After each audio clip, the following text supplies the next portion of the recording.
I don't realize I'm going to be playing on the junior team. I know I'm going out there to go to camp, but that whole thing was surreal. I mean, I won my first fight. I put hot sauce on my hands, kicked the living shit out of him in front of a full house, lost my virginity later that night, and never wanted to go home again.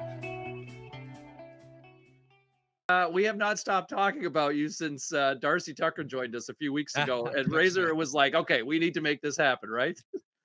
yeah, Tux was my roommate, and after we were like arch rivals in the West, and that is hockey's a small world. That's the way a lot of things happen. But he's one of the guys I still talk to this day. If you told me that in '94, '95, when he played for Kamloops, I played with Tri-City, I wouldn't have believed you. Well, hey, let's go right to that 94-95 season. The stat line's ridiculous. And when we have guys on that are NHLers, that the junior stat lines are always the best. And especially in the mid 90s, because your stat line in that 94-95 season, 70 games, 50 goals, 60 assists, 110 points. Seems like you lined all of those up perfectly and maybe just sat on them. And then, of course, 207 PIMs to add to all that. Tell us about the Wild West and the Western Hockey League back in those days, and that season in particular. Well, it was awesome. That was a magical year. So myself, Brian Boucher, and Damon Lanko all played on that team, and we all went in the first round that year. And we had a good team. It's just that we ran into Kamloops every year. Kamloops won 3 out of 5, 3 out of 4, maybe 3 out of 5 Memorial Cups. It was most of my time out there. But I left. I'm the only Newfoundlander to ever play in the Western League.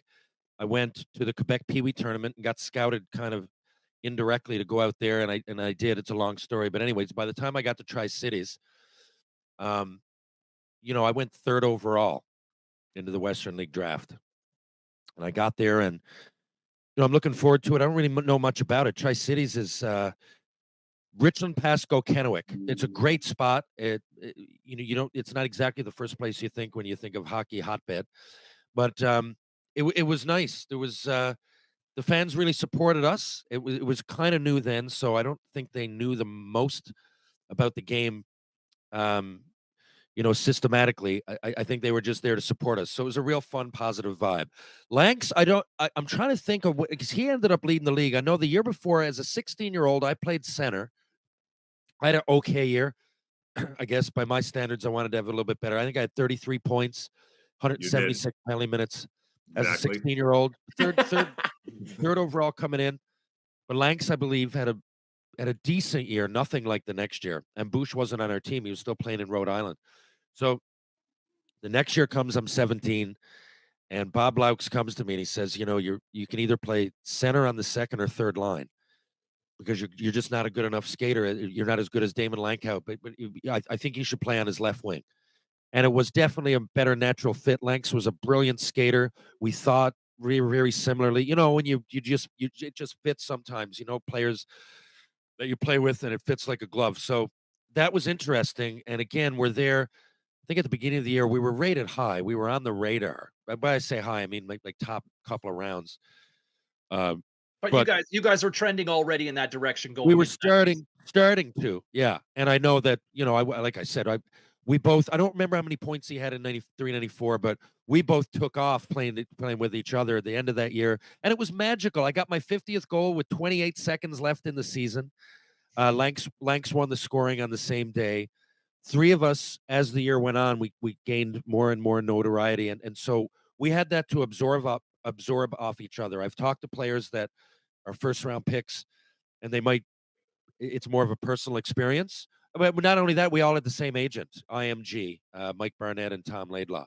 So when I talk, it doesn't feel like a personal journey at all that particular year. But everything. And Terry, Mike Barnett at the time was like, yeah, that was the golden goose as an agent, right? I mean, Gretzky's still in that.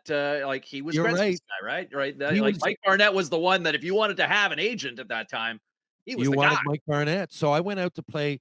Tri-City told me I was going out I had to live out west for them to pick me, right? So I moved out. My father was he was a teacher over here. They got him a substitute teaching job, and I believe gave him a bit of a golden handshake. You'll have to ask him about the specifics, but Junior hockey. I was 14 years old. I go to Quesnel, and I went out with the junior team. And I put the visor on, and I loved it. I said, How'd you like Quesnel? That's a nice town. Well, Tough Quesnel, town, but I'm from Newfoundland. I didn't need all the hoopla of Vancouver or any of that. yeah. It was nice for me. My dad's from Grand Falls. I'm from Mount Pearl. You know, Mount Pearl's about 30,000, Grand Falls 10. So it was my kind of town. A lot of Newfoundlanders were out of northern BC working. It was perfect for me at the time. And again, I'm 14. I don't realize I'm going to be playing on the junior team. I know I'm going out there to go to camp, but that whole thing was surreal. I mean, I won my first fight. I put hot sauce on my hands, rubbed it in the guy's eye. Like What? it was almost Seriously? like, oh yeah, that's Wait, true. wait, The wait, guy wait. got No, shit no. kicked, You guys. gotta a little more on that, please. Okay, so Hot I hate to sauce. skip ahead of stuff, but I also hate to ramble. Okay, I No, go out you're there at fine. 14. Okay, and I got zits all over my face. I spoke like Ted Hitchcock. People, "Hey, it's all coming from somewhere. What do you have, boys? Hey, anybody want to go for pregame meal or what, boys?" Like I was talking like that. Like again, I had zits all over my face and just the ugly odd duckling. And I went to camp, and at first people didn't love it, right? Because I'm taking a spot of a local guy that's going for a dub or a scholarship or whatever. Mhm. So I wasn't really welcome with open arms when I first got there. I'm in grade 9, right? I'm the youngest junior player in Canada. I don't really even realize I'm going to be playing junior, but the more I do, the more I like it. But anyway, first exhibition game, I go to take the draw. And the guy goes to me, "Yeah, you're from Newfoundland, eh?" His name was Lenny Forstner. "Oh, you're from Newfoundland, eh?" Um, I said, "Yeah." He said, "Well, welcome to the West." And then cross checks me in the face. I didn't realize we got into it. Lenny since passed away, and we've totally made we made amends. We ended up being pretty good buddies. But it was a defenseman on his team, and the guy came in off the draw and kind of Lenny cross checked me, but we got into a fight. So I got into a fight before I ever really threw a hit. Uh, Again, Pee Wee up back here. There's no hitting.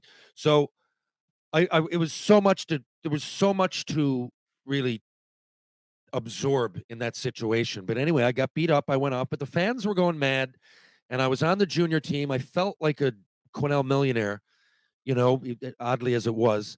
But I said, I swear to God, guys, after the game, I wanted to go home. And I remember the day before I came out here, I played an exhibition game with the high school team here, O'Donnell. I had 6 goals. We won 6-5. I figured, with that is going to come like girls hanging out with the boys, everything that a regular 14, 15-year-old wants to accomplish, which really isn't much.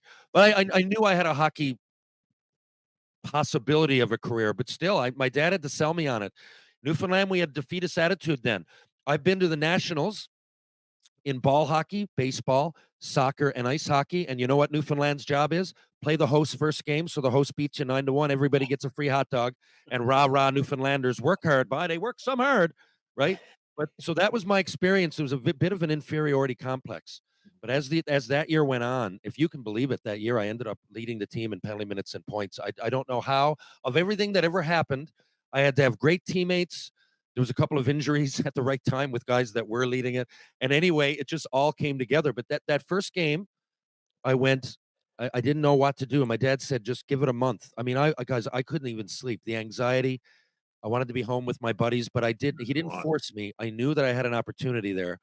And everybody around me is telling me that I'm a pretty good player. So I'm starting to believe it. So I just said, I'll give it a month. And after that happened, after I got beat up, I went in, I looked right in the mirror. I just looked in the mirror. I said, "You fucking better do this. You got to do something. Now's the time to step up. Now, how am I going to do it?" So what happened was we went to pregame meal. I think we played Williams Lake again a week and a half later, and I I didn't tell the boys I was going to do it. And Chris Spencer actually told me, he said, "I'll fight that guy for you in the third period." It was still a fight, you get thrown out. There was no suspension or anything, but junior A fight, you get thrown out. So he said, "I'll get him in the third period." But I had other plans. I got to the rink and I took my helmet. You know those big files that you used to like shave your stick down with and stuff? Yeah. I took one of those and a couple of knives and I chipped up the outside of my helmet. And that was actually a tip from a Scuffed it up. local. You scuffed it Yeah, up. man. So Yeah. I knew that he's going to hurt his hands when he's punching me, and that came from a local named Jason Helzel. That wasn't my idea, but I ran with it. So, and I don't think he actually thought I was going to do it. But anyway, Like the I bus did driver that. in Slapshot banging up the Hey, bus, right? Like making it that- look mean. yeah. Well, it's similar attitude. Yeah. And then I went and the boys went out and I said, "Oh yeah, I forgot my whatever gear, whatever piece of equipment." I went back in the room and then I took the hot sauce and I put it in the sink and I bathed my hands in it and I went out And one thing led to another. I asked this guy to fight, and he said no. And I said, well, you had no problem the other night. Give me a chance here. So he kind of started licking his lips, coming back, and I got in tight on him, and that was it. Then I could see he was obviously hitting me with a lot of punches, but my visor started to fill in red, and I knew it wasn't my blood. I knew his hands, His hands are and bleeding. then yeah, I rubbed my thumbs in his eyes, kicked the living shit out of him in front of a full house, lost my virginity later that night, and never wanted to go home again. The boys took me under their wing. Guys, think about this. What a like I had to tread the line. And my dad, I know now, would be seen as some barbarian. Even at the time, a lot of people didn't agree. But he knew that I could handle it, and it certainly helped me. By the time I got to the Western League, it was my third year junior. I had a one-up on all these guys. I've been in fights, I was still young, but anyway, um, but dad was like, to the leaders on the team, and he said, I don't want Terry can't be a nerd. That'll be bad for his comp, but I don't want him to be a piss tank either. So now he's 14. Now you guys are going to have to take care of him. I don't want him coming home after 10 beers, but if he has a few, I'll look the other way, like whatever Right. it is, not all the time, but team parties and everything. And they really, really, for 2 years, I played there for 2 years, both Bantam years, and they really helped me. And we also, uh, halfway through my first year there at that 14-year-old year, uh, Tri-Cities had signed Sheldon Surrey. And Mhm. Sheldon's a year older than me, but he was still a Bantam player, and him coming in, was again real young, played junior. So Sheldon then, when he moved to Quesnel, it really settled me down, and we were there. And then we went to Tri-Cities together. So Sheldon became one of my really good buddies. And I think, looking back, I know it seems barbaric, and I know those stories seem crazy. And the junior, we got our bus tipped over. I had 222 minutes. I was a 14-year-old, but everybody's different, and it The worked for me. bus tipped over? Mm. In Fort St. John, where I'm going tomorrow morning to do a Crystal Cup, to do a charity event. Yeah, Fort St. John Huskies, they tipped over our bus. Oh boy. Oh boy. Yeah, they tipped it right against, like we were like outside of the rink, and they tipped it, and it went off. It just went up on two wheels against the side of the rink. So they pushed it. So this wasn't an accident like going off the road. This was somebody, They group of people pushed pushing it. it. Yeah, and then we went to Grand Prairie, and it's the only bench clearing brawl that I was ever in. I was in line brawls. We went to Grand Prairie the same trip, and it was a bench clearing brawl, and we went right up into the crowd. Oh, it was crazy. And boys used to take me out. I used to take my hat, put it down over my head, Vaseline and pepper on my face to look like stubble. And I'd get into the bars with them and just hang out. Oh Oh, yeah. that's how you got into the bars. Oh yeah. Vaseline and pepper. Who needs fake ID when you got I've never Vaseline heard and about pepper? that. Exactly, man. Vaseline Exactly. and I had to now. By the time I got in there, it really burns your Oh, face. your face would have been But by then I screaming. was Yeah. already in the bar.